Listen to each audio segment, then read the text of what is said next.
রাব্বুল আলামিন বলেন এমন একটি ঘর বানাইলাম দুনিয়ার মানুষেরা তোমরা যদি আসো এই ঘরে আসিয়া এই ঘরের মধ্যে আমি মহান আল্লাহ এমন একটা পাথর রেখেছি যাকে হজরে আসওয়াদ বলা হয়, কালো পাথর। আসলে এই পাথরটা কালো ছিল না, এই পাথরটা জান্নাত থেকে আনা হয়েছিল। মানুষেরা এই পাথরের মধ্যে সুমা দিতে দিতে গুনাহ, নিজের গুনাহগুলো এই পাথরের কাছে গিয়া পরিষ্কার করতে করতে আজকে পাথরটা কালো হয়ে গেছে। আল্লাহ রাব্বুল আলামিন বলেন এই পাথরের কত দাম, এই পাথরের কতই সম্মান।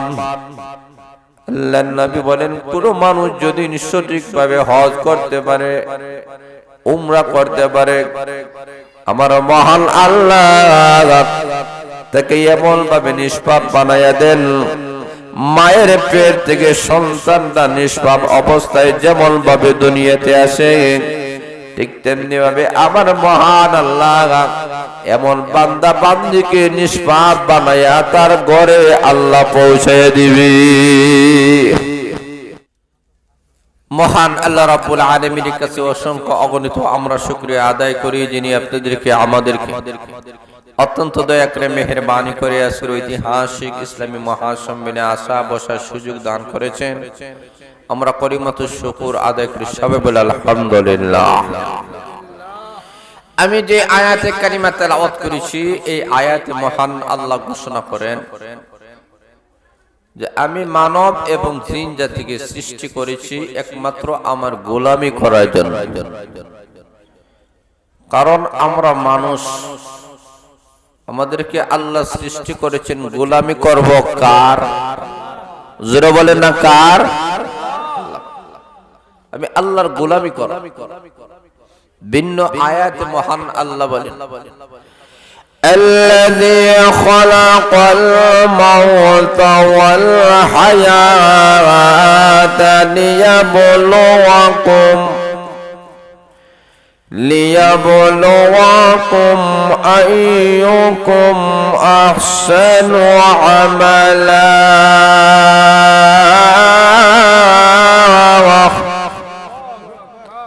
আল্লাহ বলেন ও দুনিয়ার মানুষেরা, তোমাদের মরণ আর জীবন আমি আল্লাহ সৃষ্টি করেছি। কেন করেছি? আল্লাহ বলেন আইয়ুকুম আহসানু আমালা, কে উত্তম আমল করতে পারবে। আমলটাই আল্লাহর কাছে সবচেয়ে বড় গুরুত্বপূর্ণ। এই কারণে লক্ষ্য করে দেখেন আমার মহান আল্লাহ আমার তেলাওয়াতকৃত আয়াতের মধ্যে ঘোষণা করেছেন যে তোমাদেরকে সৃষ্টি করার একমাত্র টার্গেট হলো আমার গোলামি করা। আর এই গোলামির জন্য মহান আল্লাহ সর্বপ্রথম একটা ঘর বানাইয়েছে, যেই ঘরটাকে বলা হয় বাইতুল্লাহ শরীফ। কথা বলেন ঠিক না বেটি? এই বাইতুল্লাহ শরীফকে মহান আল্লাহ সৃষ্টি করেছেন আল্লাহ রাব্বুল আলামিন আল্লাহর পয়গম্বর ইব্রাহিম আলাইহিস সালাতু ওয়াস সালাম, যার মাধ্যমে মহান আল্লাহ অনেকগুলো কাজ আল্লাহ নিয়েছেন, অনেক পরীক্ষা করেছেন। সকল পরীক্ষায় ইব্রাহিম আলাইহিস সালাতু ওয়াস সালাম পাস করেছেন। জোরে বলেন সুবহানাল্লাহ। আল্লাহ রাব্বুল আলামিন বলেন রে ইব্রাহিম, তোমার মাধ্যমে আমি আল্লাহ পৃথিবীর মধ্যে ইবাদতের একটা ঘর বানাতে চাই। আল্লাহ রাব্বুল আলামিন ইব্রাহিম আলাইহিস সালাতু ওয়াস সালামকে বললেন যে প্রথমে আপনি ওই ঘরটা বানাবেন, মানে রাজমিস্ত্রির কাজটা করবেন। দুই নম্বর হলো এই ঘরের একটা পবিত্রতা আছে, এই পবিত্রতা আপনাকে রক্ষা করতে হবে। তিন নম্বর হলো আপনি মুয়াজ্জিন হতে হবে, আযান দিতে হবে, আহ্বান করতে হবে মানব জাতিদের। দায়িত্ব দিয়েছেন তিনটা। জোরে বলেন কয়টা? আল্লাহ বলেন ইব্রাহিম এক নম্বর হলো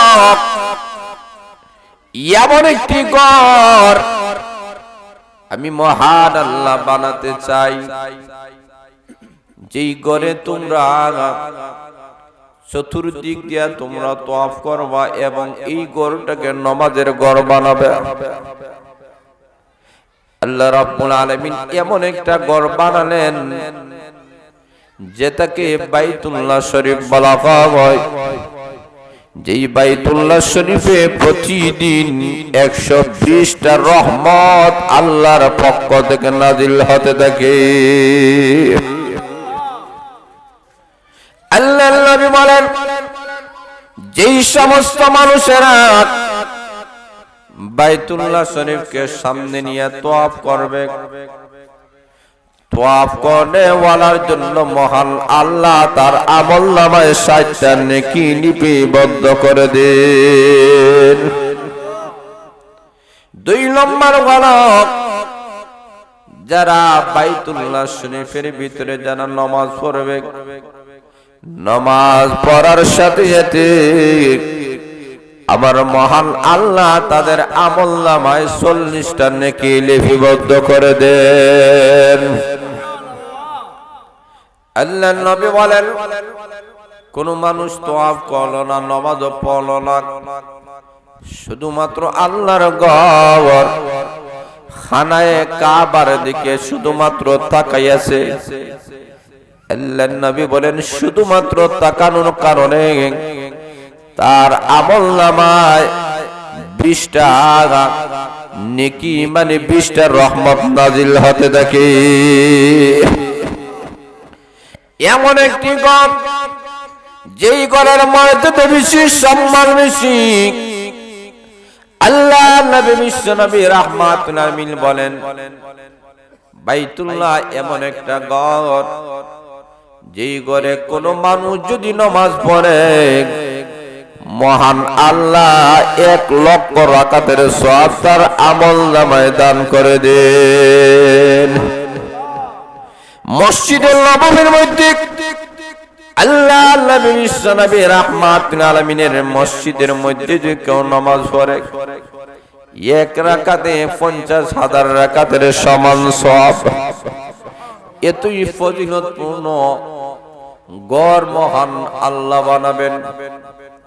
আল্লাহ বলেন, ইব্রাহিম তোমাকে আমি মহান আল্লাহ এই ঘর বানানোর আমি আল্লাহ দায়িত্ব দিলাম।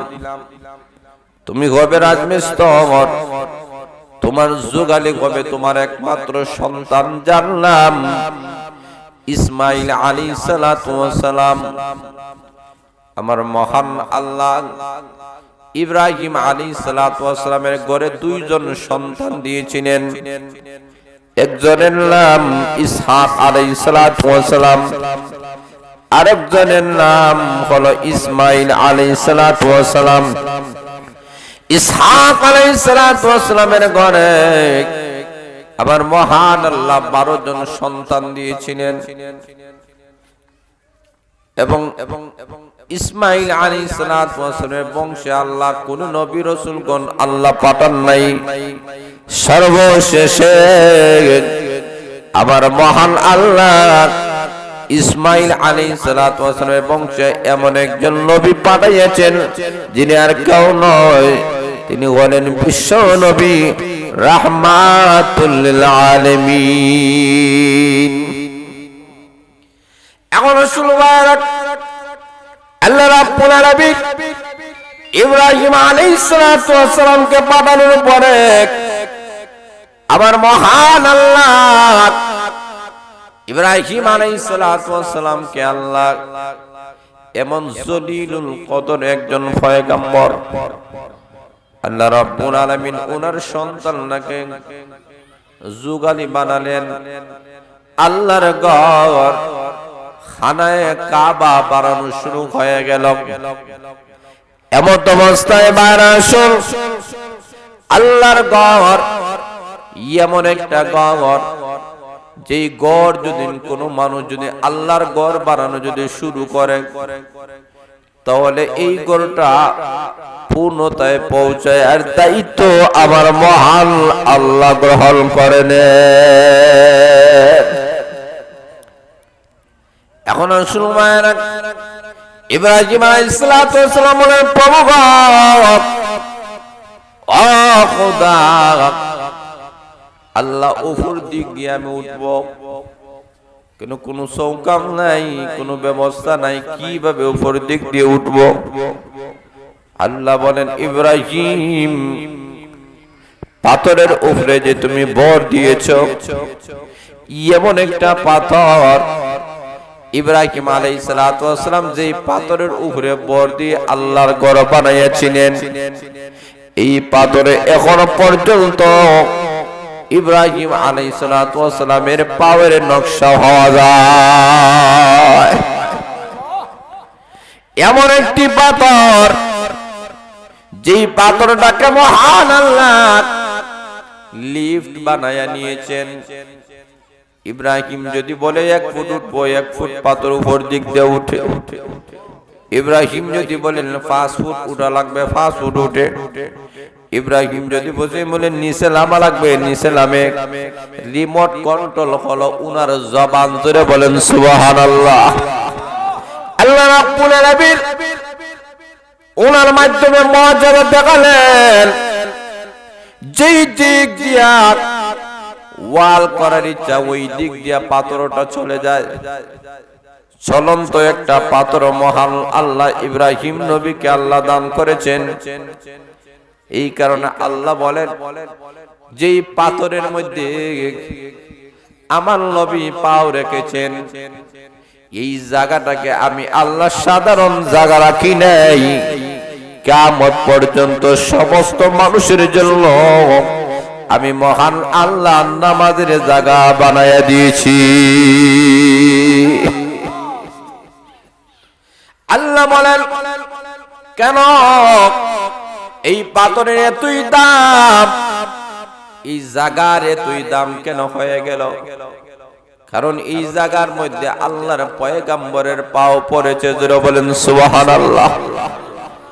ইব্রাহিম আলাইহিস সালামের পাও পড়ার কারণে এই জায়গা মুসল্লা হয়ে গেল, নামাজের জায়গা হয়ে গেল। ওই দিক দিয়া ওনার সন্তান যার নাম ইসমাইল আলাইহিস সালাম, মা সন্তান রেখে সাফা এবং মারওয়ার মধ্যে দৌড় দেওয়া শুরু করেছে। কেমন বাবা, কেমন সন্তান! ইসমাইল আলাইহিস সালাম পানির তৃষ্ণা, পানি পান করবেন। মা হাজরা আলাইহিস সালাম একবার দৌড় দিয়ে সাফা পাহাড়ে যায়, আবার দৌড় দিয়ে মারওয়া পাহাড়ের মধ্যে চলে যায়। এইভাবে পানির জন্য 1 বার 2 বার নয় 7 বার চক্কর লাগাইছে। আবার মহান আল্লাহ বলেন, আমার বান্দি হাজরা আলাইহিস সালাম যখন দৌড় দেয়, এটাকে আমি মহান আল্লাহ কুদরতি ভাবে দেখলাম, দেখেছি, পছন্দ হয়ে গেছে। আমার এই বান্দির ছোট্ট একটা আমল আমি আল্লাহর কাছে পছন্দ হওয়ার কারণে কিয়ামত পর্যন্ত সমস্ত মানুষের উপরে সাফা মারওয়া দৌড় দেওয়াটা আমি মহান আল্লাহ ওয়াজিব করে দিয়েছি। এই কারণে এই সাফা এবং মারওয়া দৌড় দেওয়াটাকে ওয়াজিব করে দেওয়া হল। এখন আসুন ভাইরা, উনাদের সন্তান যার নাম ইসমাইল আলাইহিস সালাম, ইসমাইল আলাইহিস সালাম ছোট বাচ্চা, পাও দ্বারা এমন ভাবে গোতানো শুরু করছে, এমন গোতানো শুরু করছে। আবার মহান আল্লাহ বলেন, আমার ইসমাইল নবীর পাও যেই জায়গার মধ্যে রেখেছে, এই জায়গা থেকে সাময়িকের জন্য পানি নয় রে, আমি মহান আল্লাহ তার পায়ের ইশারার মাধ্যমে এই জায়গা থেকে এমন একটা পানি পান করলাম, যাকে জমজম পানি বলা হয়। জোরে বলেন সুবহানাল্লাহ। যাকে জমজম কুয়া বলা হয়, সেই দিন থেকে যে এই পানি উঠা শুরু হয়েছে, আজও আছে, কিয়ামত পর্যন্ত এই পানি কখনো বন্ধ হবে না। আল্লাহ বলেন আমার নবীর কদম পড়েছে, এই কারণে এই কুয়ার দাম বেড়ে গেল। এই কারণে মক্কা এবং মদিনার মধ্যে যারা যায় এরা আসতে গিয়া জমজম কুয়ার পানি নিয়ে আসে, কারণ এই পানির বড় দাম। এই পানি দ্বারা যদি কেউ গোসল করে বাহ্যিক বেমার থাকলে বেমার দূর হয়ে যায়। এই পানি যদি কেউ পান করে আর যদি সে অন্তর থেকে তওবা করে, মহান আল্লাহ তার অন্তরের গুনাহ আল্লাহ রাব্বুল আলামিন মাফ করে, তার অন্তরটাকে মহান আল্লাহ পাক সাফ করে দেন। এজন্য ইব্রাহিম আলাইহিস সালাম আল্লাহর ঘর বানানো যখন কমপ্লিট হয়ে গেল, আল্লাহ বলেন ইব্রাহিম শুধু ঘর বানানো হবে না, এই ঘরের একটা হেফাজত করতে হবে। শুধু বানালে হবে না, ঘরটা হেফাজত করতে হবে। আল্লাহ বলেন ইব্রাহিম এই ঘরটাকে সব সময় পরিষ্কার পরিচ্ছন্ন রাখো, কারণ এটা তোমার বসবাসের ঘর নয়, এটা হলো আমার মহান আল্লাহর ঘর। ওই দায়িত্বটি উনি পরিপূর্ণভাবে পালন করলেন। 3 নম্বরে আমার মহান আল্লাহ বলেন ও ইব্রাহিম ঘর বানাইলা, পরিষ্কার করো, সবগুলা ঠিক আছে, কিন্তু এই ঘরটাকে তো আমি আল্লাহ তোয়াফের জন্য বানাইছি। ওরে ইব্রাহিম তুমি আজান দাও, তুমি আহ্বান করো মানব জাতিদেরকে। ইব্রাহিম আলাইহিস সালাম বলেন প্রভু কাউ নাই, কোন মানুষ নাই, আমি আমার সন্তান আমার স্ত্রী ছাড়া আর কেউ নাই। আয় আল্লাহ আমি যে আওয়াজ করব কোনো মাইক নাই, কোনো মিডিয়া নাই, কিভাবে এইগুলা প্রচার হবে? আল্লাহ বলেন ইব্রাহিম তুমি এই জায়গায় দাঁড়াইয়া আযান দাও, হজের জন্য মানুষদেরকে আহ্বান করো, সারা বিশ্বময়ে পৌঁছে দেওয়ার দায়িত্ব আমি মহান আল্লাহ গ্রহণ করে নিলাম। সেই দিন ইব্রাহিম আলাইহিস সালাম হজের জন্য যে আহ্বান করেছিলেন, মুফাসসিরিন একরাম বলেন এই সময় যারা লাব্বাইক বলেছিল, লাব্বাইকা আল্লাহ রাব্বুল আলামিন এই সমস্ত মানুষের কপালে মরণের আগে একবার আল্লাহর ঘর তওয়াফ করে চলে যাবে। ওই সময় রূহ থেকে জবাব এসেছিল, ওই সময় যারা জবাব দিয়েছিল তারা দুনিয়াতে আসার পরে তাদের কপালে হজ এবং উমরা জুটবে। ওই সময় যারা জবাব দেয় না এরা শত কোটি কোটি মিলিয়ন টাকার মালিক হবে, অনেক কিছু করবে, কিন্তু আল্লাহর গলে যাওয়ার মতো তৌফিক হবে না। আল্লাহ রাব্বুল আলামিন বলেন এমন একটি ঘর বানাইলাম, দুনিয়ার মানুষেরা তোমরা যদি আসো এই ঘরে আসিয়া, এই ঘরের মধ্যে আমি মহান আল্লাহ এমন একটা পাথর রেখেছি যাকে হজরে আসওয়াদ বলা হয়, কালো পাথর। আসলে এই পাথরটা কালো ছিল না, এই পাথরটা জান্নাত থেকে আনা হয়েছিল। মানুষেরা এই পাথরের মধ্যে সুমা দিতে দিতে গুনাহ, নিজের গুনাহগুলো এই পাথরের কাছে গিয়া পরিষ্কার করতে করতে আজকে পাথরটা কালো হয়ে গেছে। আল্লাহ রাব্বুল আলামিন বলেন এই পাথরের কত দাম, এই পাথরের কতই সম্মান। আল্লাহর নবী বলেন কোন মানুষ যদি সঠিকভাবে হজ করতে পারে, উমরা করতে পারে, আমার মহান আল্লাহ তাকে এমন ভাবে নিষ্পাপ বানায়া দেন, মায়ের পেট থেকে সন্তানটা নিষ্পাপ অবস্থায় যেমন ভাবে দুনিয়াতে আসে, ঠিক তেমনি ভাবে আমার মহান আল্লাহ এমন বান্দা বান্দিকে নিষ্পাপ বানায়া তার ঘরে আল্লাহ পৌঁছায় দিবে। এই ঘরের বড় দাম, বড় সম্মান। এই ঘরে যাওয়ার জন্য মানুষের একটা প্রতিযোগিতা। যারা কখনো যায় নাই এরা আফসোস করে, আল্লাহ জীবনে হলেও একবার এই ঘরে তওয়াফ করার সুযোগটা দিয়ে দাও। আর যারা একবার গিয়েছে এরা বারবার যাওয়ার জন্য চেষ্টা করেন। এখনো শুনবায় আমার মহান আল্লাহ রাব্বুল আলামিন ইব্রাহিম আলাইহিস সালাতু ওয়াস সালামকে এতই মর্যাদাশালী করে দিলেন। আল্লাহ বলে, ইব্রাহিম তোমার কথা, তোমার কাজটা আমি মহান আল্লাহ এমন ভাবে কবুল করে নিয়েছি। কারণ উনি আল্লাহর কাছে যা দোয়া করতেন আমার মহান আল্লাহ ডাইরেক্ট কবুল মঞ্জুর করে নেন।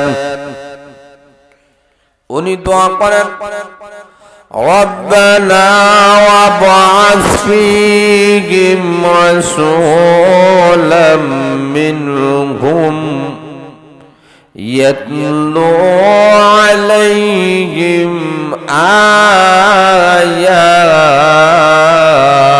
آياتك। ইব্রাহিম আলাইহিস সালাতু ওয়াস সালাম বলেন, প্রভু গো, এই দুনিয়াতে যেহেতু চিরকাল থাকবো না, খালি তোমার দরবারে দরখাস্ত, আয় আল্লাহ এমন একজন নবী রাসূল আপনি পাঠাইয়া দেন, যেই নবী রাসূল চারটা দায়িত্ব পালনের মাধ্যমে উম্মতের হেদায়েত করবে। জোরে বলেন সুবহানাল্লাহ। আল্লাহ রাব্বুল আলামিন এই পৃথিবীতে যত নবী রাসূল আল্লাহ পাঠাইছেন, আল্লাহ রাব্বুল আলামিন বনে ইসরাইল বংশে আল্লাহ যত নবী রাসূল আল্লাহ পাঠাইছেন, তন্মধ্যে শ্রেষ্ঠ নবী ছিলেন হযরত মূসা আলাইহিস সালাতু ওয়াস সালাম। আর মূসা আলাইহিস সালাতু ওয়াস সালাম সহ तमाम পৃথিবীর সমস্ত নবীর চাইতে যাকে আল্লাহ সম্মান মর্যাদার অধিকারী বানিয়েছেন তিনি আর কেউ নয়, তিনি হলেন আপনার আমার নবী, বিশ্ব নবী, রাহমাতুল আলামিন। জোরে বলেন সুবহানাল্লাহ। এই নবীকে আল্লাহ সবচেয়ে সম্মান আর মর্যাদার অধিকারী বানাইয়েছেন। বনে ইসরাইলের নবী মূসা আলাইহিস সালাতু ওয়াস সালামকে আল্লাহ অনেক মর্যাদা, অনেক পজিশন দিয়েছেন। আল্লাহ ওনাকে অনেক মর্যাদা দিয়েছে। লাঠিকে নিক্ষেপ করে দিলে সাফ হয়ে যায়। আল্লাহ রাব্বুল আলামিন ওনাকে অনেক পাওয়ার দিয়েছে। কিন্তু ওনাকেও আল্লাহ জানাইয়ে দিয়েছেন আপনার চাইতে মহাজ্ঞানী আরেকজন আছে। মূসা আলাইহিস সালাতু ওয়াস সালামকে আল্লাহ জানাইয়ে দিলেন। তো মূসা আলাইহিস সালাতু ওয়াস সালাম বলেন, প্রভু যে লোকটা এত জ্ঞানী, এত প্রজ্ঞাবান, ওই লোকটাকে একটা নজর দেখতে চাই। আল্লাহ ডাক দেওয়া হয়, তাহলে তার সাথে সফর করো। মূসা আলাইহিস সালাতু ওয়াস সালাম বলেন, ঠিক আছে আল্লাহ সফর করব। সফর সঙ্গে হিসাবে আল্লাহ ইউসা ইবনে নূন আলাইহিস সালাতু ওয়াস সালামকে আল্লাহ ওনার সফর সঙ্গে আল্লাহ করে দিলেন। উনি রওনা করলেন। আল্লাহ বলেন, মাছ নিয়ে রওনা করো, মৃত মাছ। যেই জায়গায় গিয়ে দেখবা ওই মাছটা জিন্দা হয়ে চলে গেছে, ওই জায়গায় ওনার সাথে তোমার সাক্ষাৎ হবে। মূসা আলাইহিস সালাতু ওয়াস সালাম রওনা করেছেন, এক জায়গায় গিয়ে বিশ্রাম নিছে, আর মাছটা জিন্দা হইয়া সাগর দিক দিয়ে রওনা করছে। ঘুম থেকে উঠে উনি আবার সফর শুরু করছে। রাস্তার মধ্যে যাওয়ার পরে পেটে খিদা লাগছে, উনি বলেন মাছটা খাই। তখন উনি বলেন যে মাছটা যে আপনি খাইবেন, ওই জায়গায় যে আপনি ঘুমেছিলেন ওই সময়টা মাছটা জিন্দা হয়ে চলে গিয়েছে। এমনি উনি বলেন আমাকে জাগ্রত করলা না কেন? কারণ এই জায়গায় তো ওই লোকটাকে পাওয়ার জন্য আল্লাহ বলেছে। মুসা আলাইহিস সালাম পিছন দিক দিয়ে ফিরে এসে ওই জায়গায় চলে আসলেন। আসিয়া দেখেন দুইটা নদী এক জায়গায় সম্মিলিত হয়েছে। তাকায় দেখেন ওই জায়গায় এমন একটা লোক দাঁড়াইয়া আছে। মুসা আলাইহিস সালামকে উনি সালাম দিলেন, উনি ওনাকে সালাম দিলেন, জিজ্ঞেস করে আপনার নাম কি? উনি বলেন আমার নাম খিজির আলাইহিস সালাম। আপনার কথাই আল্লাহ বলছে আপনার সাথে সফর করার জন্য। সফর শুরু হয়ে গেল। একটা নদী পথ, খুব সুন্দর মনোরম একটা নৌকার মধ্যে উঠে উভয়জন নদীর এই পার থেকে ওই পারে যাবেন।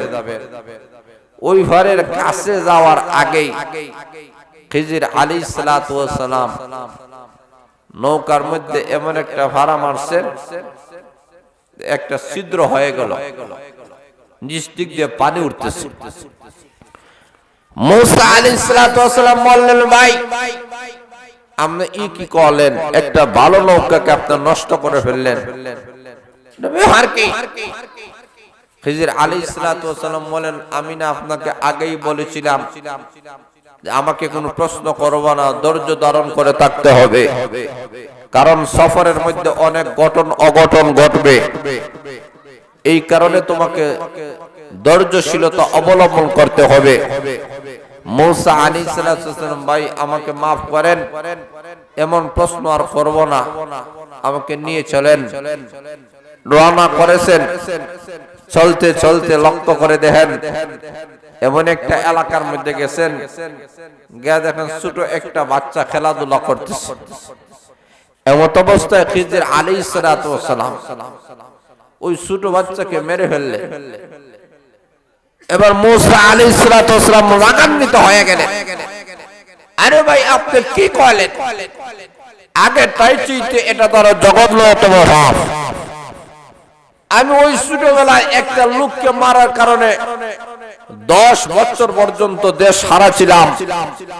আপনি যে একটা নিষ্পাপ সন্তানকে আপনি মারলেন। উনি বললেন তুমি আমার সাথে সফর করতে পারবে না, তুমি চলে যাও। মুসা আলাইহিস সালাম ভাই ক্ষমা করেন, আর কখনো প্রশ্ন করব না, আমি ধৈর্যশীলতা অবলম্বন করব। সফর শুরু হয়ে গেল। একটা এলাকার মধ্যে গিয়া কিছু খাবার চাওয়া হলো। এলাকার মানুষেরা কোনো খাবার দেয় না। মুসা আলাইহিস সালাম মনে মনে খুব রাগান্বিত, গরম নবী তো খুব রাগান্বিত। ওই দিক দিয়া খিজির আলাইহিস সালাম দেখেন একটা দেওয়াল পরে যাইতেছে। উনি এমনি একটু ইশারা করলেন, দেওয়ালটা খাড়া করে রাখলেন। এবার মুসা আলাইহিস সালাম বলে ভাই এটা কি করলেন? এলাকার মানুষেরা আমাদেরকে খাবার দিল না, সম্মান দিল না, আর আপনি আবার তাদের উপকার করে আসলেন, এটা ব্যাপারটা তো বুঝলাম না। মুসা আলাইহিস সালাম কয়, খিজির আলাইহিস সালাম বলে আমার সঙ্গে সফর করা যাবে না, তুমি চলে যাও। মুসা আলাইহিস সালাম বলে চলে যাব হরে, এই তিনটা ঘটনার রহস্যটা না বলা পর্যন্ত আপনার সঙ্গ ছাড়ব। এমনি খিজির আলাইহিস সালাম বলেন ভাই শুনে নাও, এক নম্বর প্রশ্নের জবাব শুনে নাও। যেই নৌকাটা ভালো ছিল, এমন একটা নৌকা আমি ছিদ্র করো কেন আসলাম, তোমার প্রশ্ন ছিল। কি হিকমত ছিল তুমি জানতে চেয়েছিলে। রে মুসা, এই যে এলাকার মধ্যে এমন একটি জালিম একটা লোক আছে, এই লোকটা কোন ভালো নৌকা যদি পায় এই নৌকাটা নিয়ে নেয়, তার অত্যাচারে কেউ টিকতে পারে না। রে মুসা, আমি যদি ওই নৌকাটা ছিদ্র করে না দিতাম, এই নৌকাটা সে নিয়ে নিত। এই লোকটা মাঝি, একজন গরিব মানুষ, এর মাধ্যমে তার দিনাতি পাত করতেছে। আমি যদি এই অবস্থায় ছিদ্র করে না দেই, গোটা নৌকাটা সে নিয়ে নিবে। একজন গরিব অসহায় মানুষের কষ্ট হোক, এটা আমি চাই না। আমার মহান আল্লাহ আমাকে জানাইয়া দিয়েছেন, যার কারণে তার নৌকাটা ছিদ্র করে জালিমের হাত থেকে আমি তাকে রক্ষা করেছি। মুসা আলাইহিস সালাম বলেন, ভাই আমি আসলে বুঝতে পারি নাই, তুমি যেই হিকমত, যেই কৌশলের কথা তুমি বলেছ, সবগুলা তো বিবেচনায় ধরে, সবগুলা তো জ্ঞান সম্পন্ন কাজ আপনি করেছেন, আপনাকে ধন্যবাদ।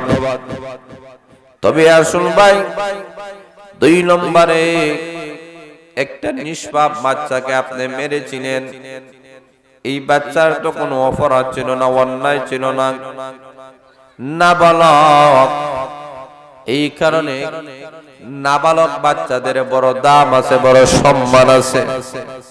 কোন নাবালক বাচ্চা ছোট থাকা অবস্থায় যত নেক আমল করবে, ভালো আমল করবে, সকল নেক আমলের সওয়াব মহান আল্লাহ তার মা বাবাকে দান করে দিবে।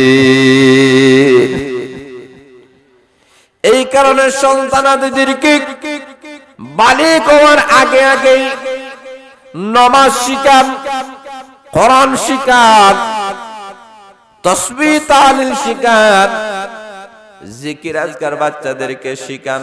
এতে এই বাচ্চাদের যত নেক আমল করবে, মহান আল্লাহ তার মা বাবার আমল নামায় এক একটা সব দান করে দিবি।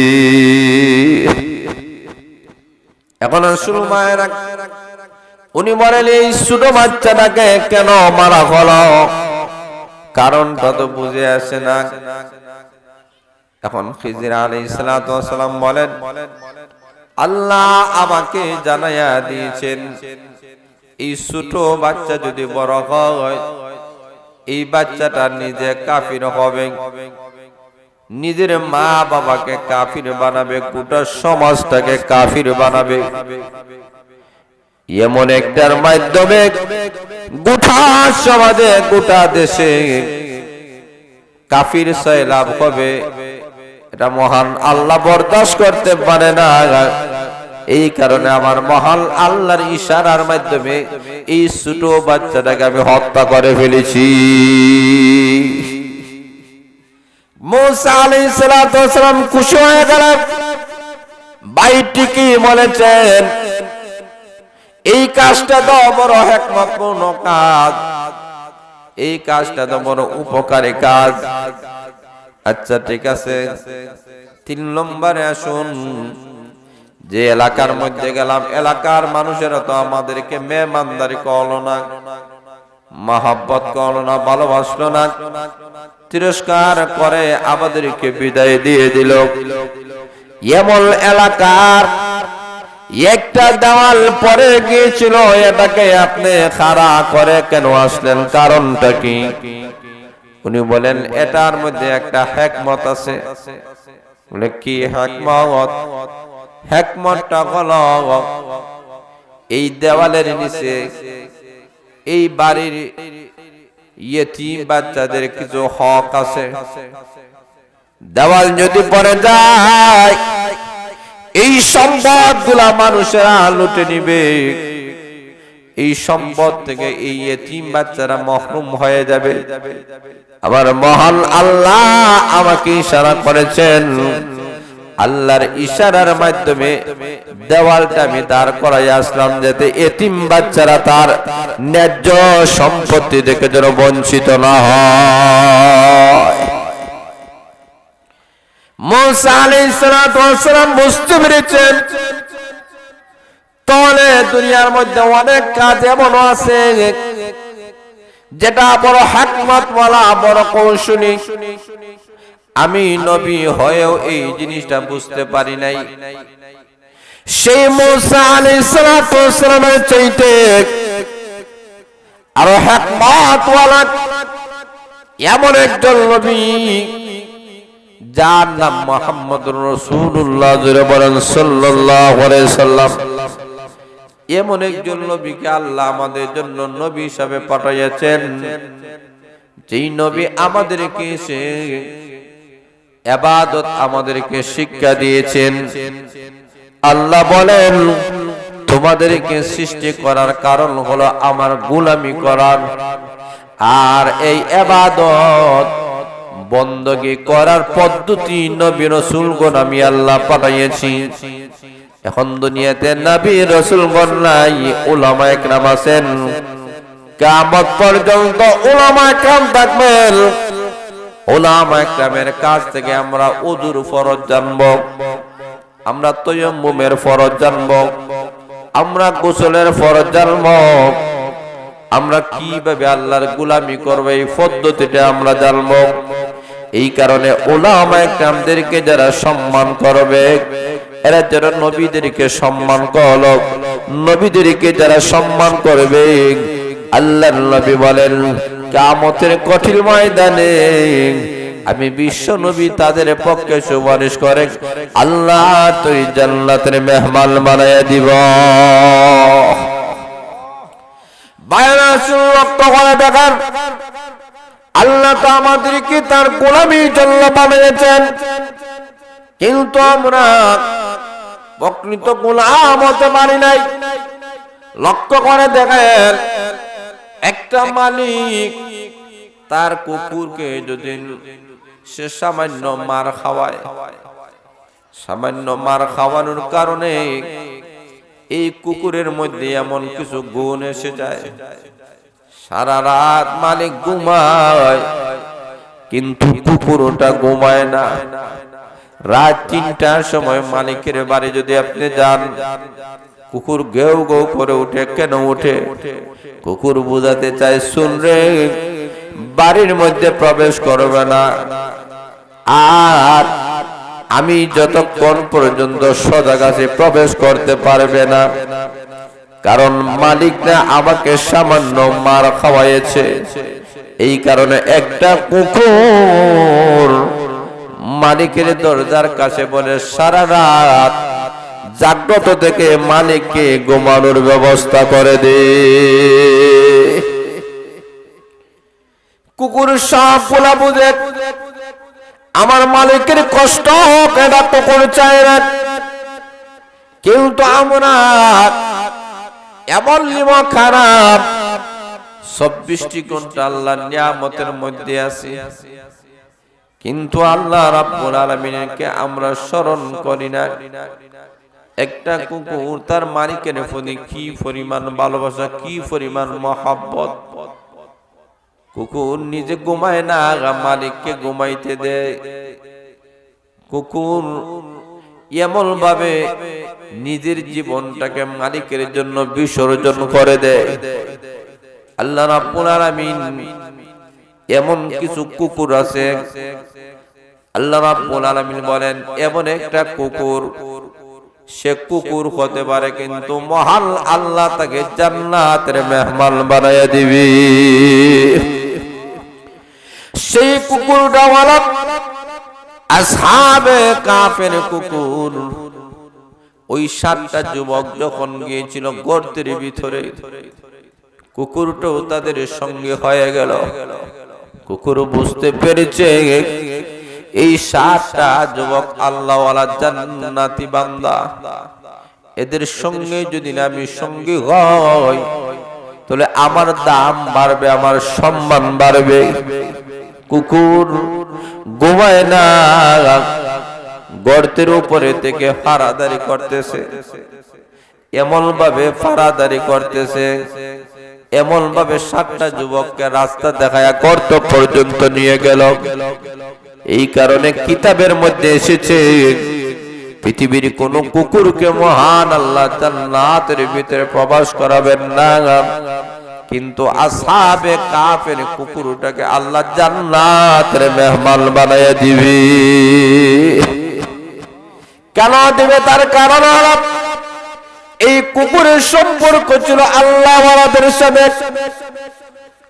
একটা কুকুরের সম্পর্ক ঈমানদারদের সাথে হওয়ার কারণে আমার মহান আল্লাহ যদি তাকে জান্নাতের মেহমান বানাতে পারেন, তাহলে আমাদের সম্পর্ক যদি আল্লাহ ওয়ালাদের সাথে হয়, আমাদের সম্পর্ক যদি মসজিদের সাথে হয়, আমাদের সম্পর্ক যদি মাদ্রাসার সাথে হয়, আমাদের সম্পর্ক যদি ভালো কাজের সাথে হয়, তাহলে আমাদেরকেও মহান আল্লাহ দামি বানাইয়া আল্লাহর তৈরি জান্নাতের মেহমান বানাইয়া দিবি। এই কারণে আল্লাহ রাব্বুল আলামিন বলেন, দুনিয়ার মানুষেরা কেন তোমাদেরকে আমি আল্লাহ সৃষ্টি করেছি তোমরা ভেবে দেখো। আল্লাহ বলেন, ওয়ামা খালাকতুল জিন্না ওয়াল ইনসা ইল্লা লিয়াবুদুন।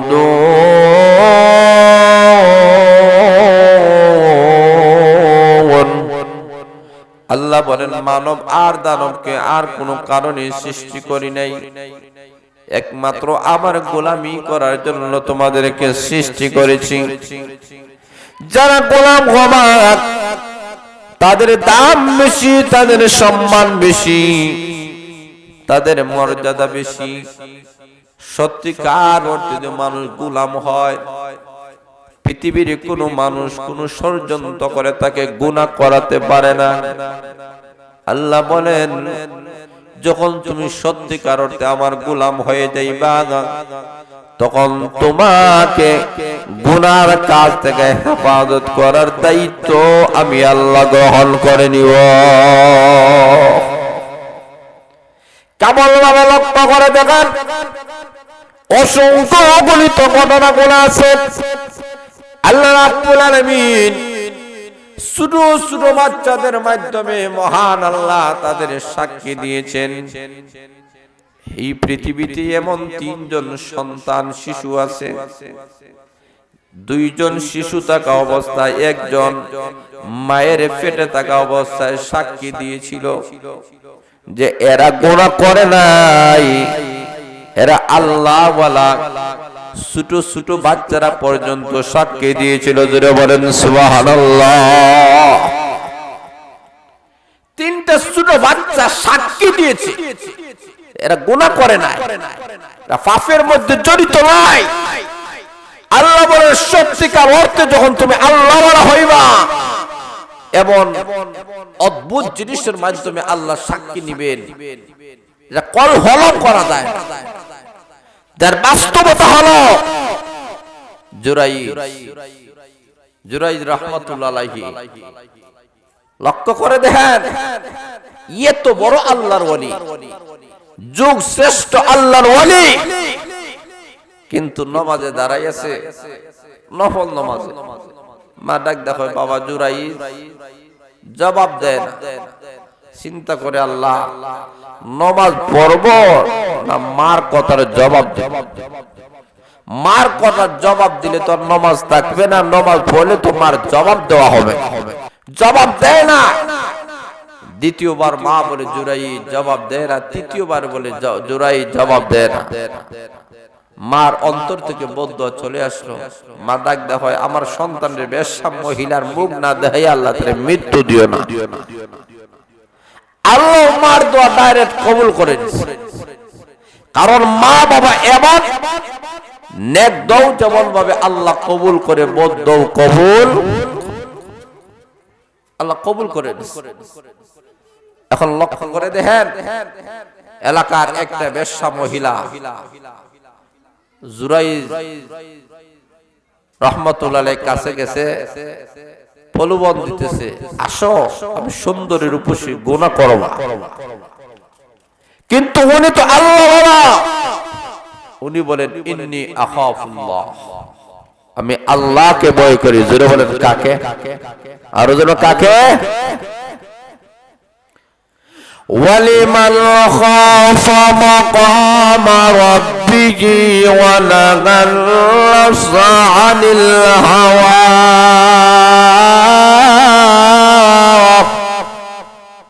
আল্লাহ বলেন যারা আল্লাহকে ভয় করে নিজের মনে যেটা চায় এটা করে না আল্লাহর ভয়ে গুনার কাম থেকে বিরত থাকে আল্লাহ বলেন তাদের পুরস্কারটা বড় উত্তম পুরস্কার আমি মহান আল্লাহ তাদেরকে পুরস্কার দিব জান্নাত দিয়ে জোরে বলেন সুবহানাল্লাহ আল্লাহর ভয়ে যারা গুনার কাম করে না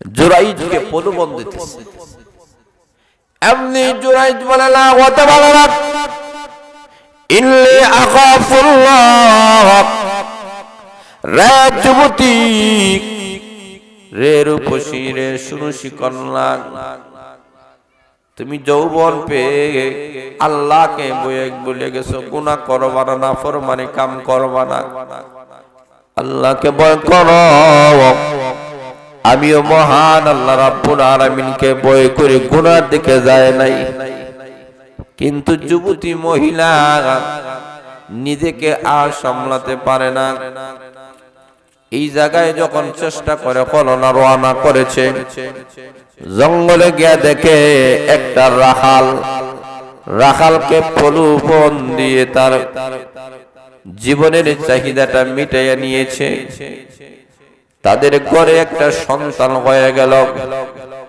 সন্তান যখন হয়ে গেছে এলাকার মানুষেরা বলে রে মহিলা তোমার তো বিবাহ হয় নাই কিন্তু তোমার সন্তান কিভাবে আসলো এমনি উনি নিজের দোষটাকে চাপাইতে গিয়ে বলে এই ঘটনা আর কেউ করে নাই এই ঘটনাটা আল্লাহর ওলি জুরাইজ করেছে জুরে বলেন নাউজুবিল্লাহ আল্লাহর ওলি জুরাইজ রাহমাতুল্লাহর কাছে যা বলে জুরাইজ আপনারা যুগ শ্রেষ্ঠ আল্লাহর ওলি এত বড় একটা জঘন্যতম আপনি কাজ কিভাবে করলেন আপনাকে না আমরা সম্মান দেই মর্যাদা দেই ইজ্জত করি আপনি কি আবার এমন কাম করতে পারেন আমাদের তো বিশ্বাস হয় না কিন্তু মহিলা যে বলতেছে এমনি জুরাইজ বলেন প্রভু গো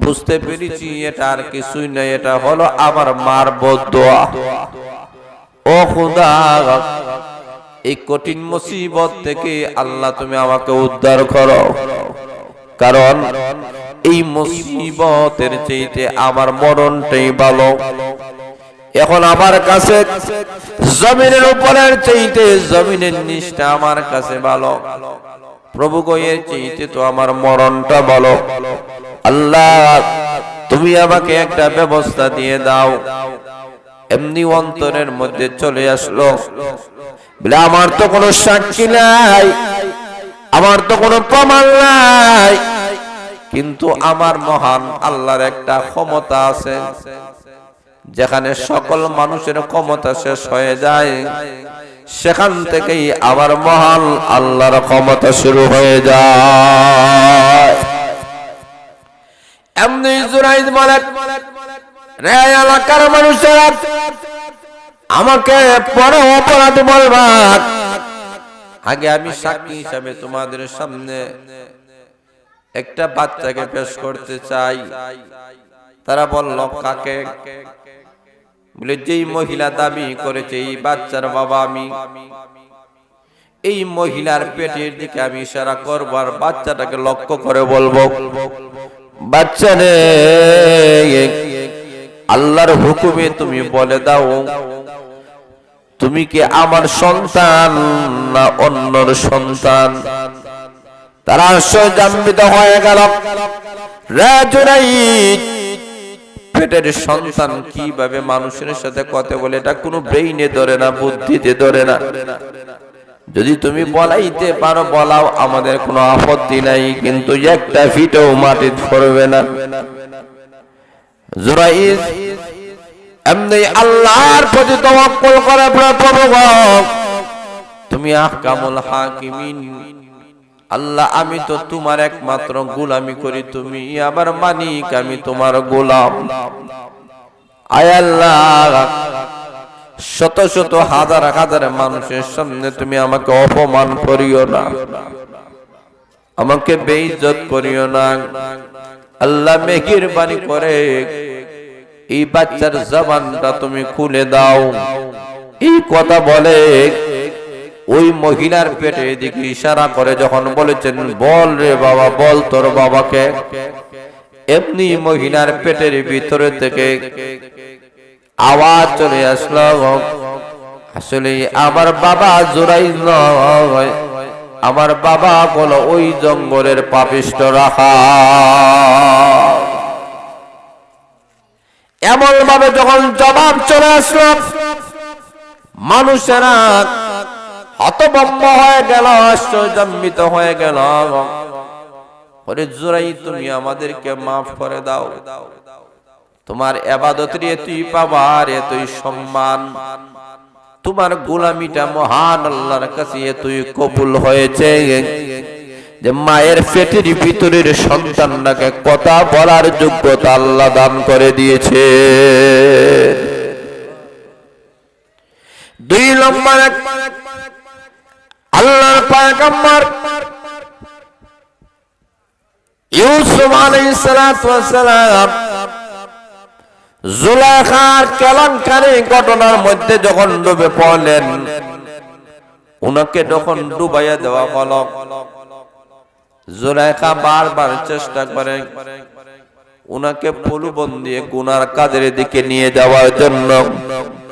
আল্লাহ বলেন, ইউসুফ তো আমার নবী, আমার নবীকে গুনার দিকে জুলাইখা কখনো নিতে পারবে না, কারণ ইউসুফ নবীর হেফাজতের দায়িত্ব আমি মহান আল্লাহ গ্রহণ করে নিয়েছি।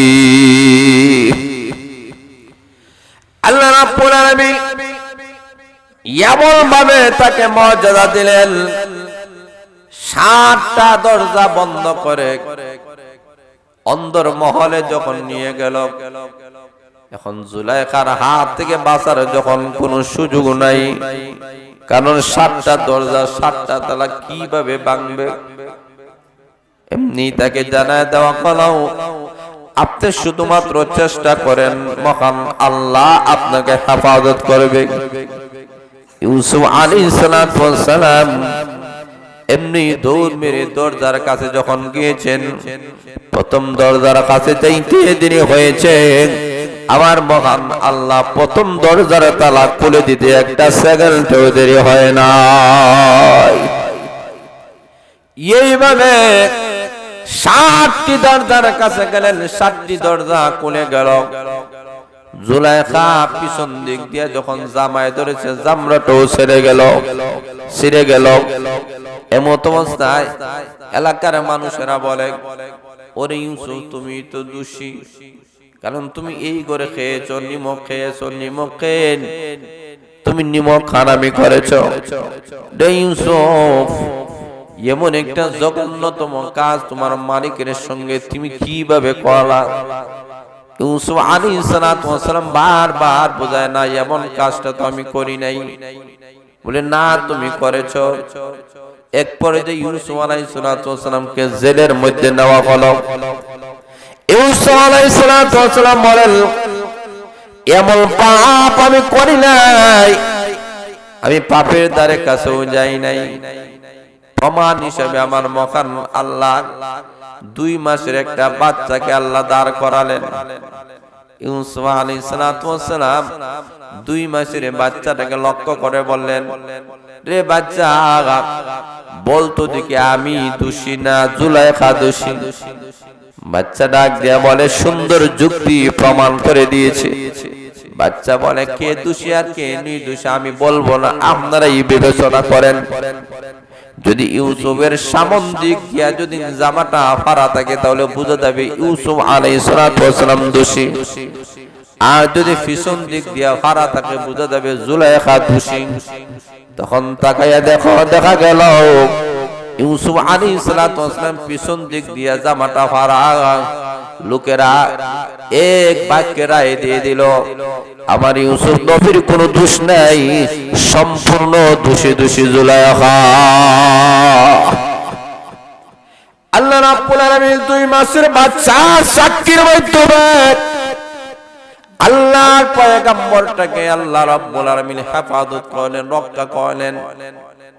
এই জন্যই এমন ভাবে তুমি মুত্তাকি হও, আল্লাহ ওয়ালা হও, যাতে তোমার সাক্ষীটা মহান আল্লাহ এমন ভাবে প্রকাশ করবে যে তুমি আল্লাহ ওয়ালা, তুমি দিনদার। জোরে বলেন সুবহানাল্লাহ। 3 নম্বরটা হলো, লক্ষ্য করে দেখেন, এমন একজন বান্দি, আমাদের সমাজের মহিলাদের কোনো অভাব নাই, কিন্তু মরিয়ম আলাইহিস সালাতু ওয়াস সালামের মহিলার এমন একজন মহিলা হওয়ার অভাব আছে কি নাই? কথা বলেন, আছে কি নাই? মরিয়ম আলাইহিস সালাতু ওয়াস সালাম এমন একজন মহিলা ছিলেন, বাবা মা, লক্ষ্য করে দেখেন, মান্নত করেছেন, আল্লাহ আমাদের ঘরে একটা ছেলে সন্তান দাও। আমার মহান আল্লাহ মেয়ে দিয়ে দিলেন। আল্লাহ তার নাম নিজেই রাখলেন মরিয়ম। এখন মান্নত অনুযায়ী বাইতুল মুকাদ্দাসের খাদিমা বানায়া দিলেন। ওই ঘরে থাকেন, আল্লাহর ঘরের ইবাদত করেন, আল্লাহর ঘরের খাদিমা হয়ে গেলেন। মরিয়ম আলাইহিস সালাম এমন একজন মহিলা, এমন একজন আল্লাহওয়ালা বান্দি ছিলেন যে মহান আল্লাহ তাকে দুনিয়া থাকা অবস্থায় জান্নাত থেকে আল্লাহ রাব্বুল আলামিন খাবার পাঠাইয়া দিয়েছি। জান্নাতি খাবার গুলা জাকারিয়া আলাইহিস সালাম বলেন, ও মরিয়ম, মৌসুম সারা ফল কই থেকে তোমার কাছে আসে? উনি বলেন, এটা আমার মহান আল্লাহর পক্ষ থেকে। জোরে বলেন সুবহানাল্লাহ। এটা আল্লাহ রাব্বুল আলামিনের পক্ষ থেকে। খাঁটি যদি কোনো বান্দি হয়ে যায়, খাঁটি যদি কোনো মহিলা হয়ে যায়, এই মহিলা নিজেকে কোনো টেনশন করা লাগবে না। আমার মহান আল্লাহ কুদরতি ভাবে তাকে রিজিকের ফয়সালা করে দিবি। এই অবস্থায় মরিয়ম আলাইহিস সালাতু ওয়াস সালামের ইবাদতটি আল্লাহর দরবারে কবুল হয়ে গেল। আল্লাহ বলেন, রা মরিয়ম, আমি মহান আল্লাহ তোমাকে শ্রেষ্ঠ নারী বানাতে চাই। তোমার ইবাদতটা এমন ভাবে আমি আল্লাহ কবুল করলাম, তোমার ঘরে এমন একটা সন্তান আমি আল্লাহ দিব যার বাবা দুনিয়ার মধ্যে থাকবে না, বাবার কোনো পরিচয় নাই। এই সন্তান লাগে আমি মহান আল্লাহ তোমার পরিচয় করিয়ে দিব। এই কারণে মহান আল্লাহ জিবরাইল আলাইহিস সালামকে পাঠাইয়া দিলেন, যাও মরিয়ম আলাইহিস সালামের কাছে আসিয়া একটা ফু দিলেন। ফু দিতে উনি গর্ভবতী হয়ে গেলেন। জোরে বলেন সুবহানাল্লাহ। তাহলে বোঝা গেল ফুর দাম আছে কি নাই? কথা বলেন, আছে কি নাই? একটা মাত্র ফু দিয়েছেন, উনি গর্ভবতী হয়ে গেলেন। এখন সময় না, এলাকার মানুষেরা বলে, ও মরিয়ম, তুমি বড় আল্লাহ ওয়ালা বান্দি, তুমি এমন বান্দি তোমাকে আল্লাহ খাবার পৌঁছায় দেয়, তোমার প্রতি আমাদের সুধারণা, ভালো ধারণা, তুমি ইবাদতওয়ালা, কিন্তু তোমার স্বামী নাই, তোমার পেটের সাইজের অবস্থা তো ভালো নাই, এই সন্তান কই থেকে আসলো? আমার মহান আল্লাহ জানায় দিলেন, মরিয়ম, মানুষেরা যখন তোমাকে প্রশ্ন করবে তখন তুমি বলবা আমি রোজা। সেই যুগের লোক ছিল মানুষের সাথে যারা কথা না বলা, আল্লাহ রাব্বুল আলামিন কথা বলা বন্ধ করাইয়া দিলেন। মরিয়ম আলাইহিস সালাম বলেন, প্রভু গো, ও খোদা, সন্তান যদি হয় সমাজে আমি কিভাবে মুখ দেখাবো? আল্লাহ, এই দুনিয়ার চাইতে তো আমার মাটির নিচটাই ভালো। মরিয়ম আলাইহিস সালাম এমনি জঙ্গলের কাছে চলে গেলেন, গাছ বৃক্ষের কাছে। প্রসব বেদনা শুরু হয়ে গেল। এমনি প্রসব যখন সন্তান হয়ে গেল, উনি বলেন, আল্লাহ সন্তান দিয়েছ, বলি যার টুকরা সন্তান নারী ছেড়া দন, আল্লাহ সন্তান রেখে তো আমি ফালাতে পারি না, মারতে পারি না, কিন্তু সমাজের লোকের কাছে আমি কি জবাব দেব, কি বলবো? আল্লাহ বলেন, মারিয়াম তুমি তো আমার এমন একজন বান্দি গো মারিয়াম, তোমার জন্য কোনো টেনশন নাই, কোনো গমগিন হবা না, ঘাবড়াবা না। কুলের সন্তানের দিকে তুমি ইশারা করে বলবা, অসমাজের মানুষেরা তোমাদের যদি কোনো প্রশ্ন থাকে সন্তানের বেলায়, এই সন্তানটাকে তার পরিচয় জিজ্ঞেস করো। এলাকার মানুষেরা বলে, মারিয়াম এলাকায় অনেক পাগল দেখেছি, কিন্তু তোমার মতো এমন পাগল জিন্দেগিতে দেখি নাই। কোলের সন্তান কিভাবে কথা বলবে? এমনি উনি বলেন, উনাকেই প্রশ্ন করেন যেমনি প্রশ্ন করা হয়েছে। কোলের সন্তান বড় মানুষের মতো কথা বলা শুরু করেছে, ডাক দিয়ে বলেন, তোমরা আমার মার চরিত্র নিয়ে তোমরা প্রশ্ন করতেছো, প্রশ্ন করবা না, আমি কেউ নয়, আমি হয়েছি মহান আল্লাহর গোলাম। আমি গোলাম, মহান আল্লাহর গোলাম। শুধুমাত্র আল্লাহর গোলাম নয়, বরং পরবর্তীতে আমার মহান আল্লাহ আমাকে কিতাব দিবে, পরবর্তীতে মহান আল্লাহ আমাকে নবী বানাবে, আমাকে জলিলুল কদর একজন নবী বানাবে। আমার নামটাও আল্লাহ রেখে দিয়েছে ঈসা। আবার মার দিকে আল্লাহ নিয়েছে ঈসা ইবনে মারিয়াম, মারিয়ামের সন্তান হলো ঈসা। উনি বলেন, আমি সাধারণ নয়, আমি আল্লাহর পয়গম্বর, কিন্তু আল্লাহর গোলাম। প্রথমে বলেন আমি গোলাম, আমি যদিও নবী কিন্তু আমি আল্লাহর গোলাম। এই কারণে এই পৃথিবীতে মানুষের মধ্যে সবচেয়ে বড় গুণ হলো আমি গোলাম। এই কারণে আল্লাহর নবীকে বলা হলো অগলবিচিক। আপনি কি চান? আমি মহান আল্লাহর কাছে। আপনি কি বাদশাহিও চান না আপনি গোলামিও চান? আল্লাহর নবী বলেন, প্রভু গো, আমি বাদশাহিও চাই না, আমি গোলামি চাই, তোমার গোলাম হতে চাই।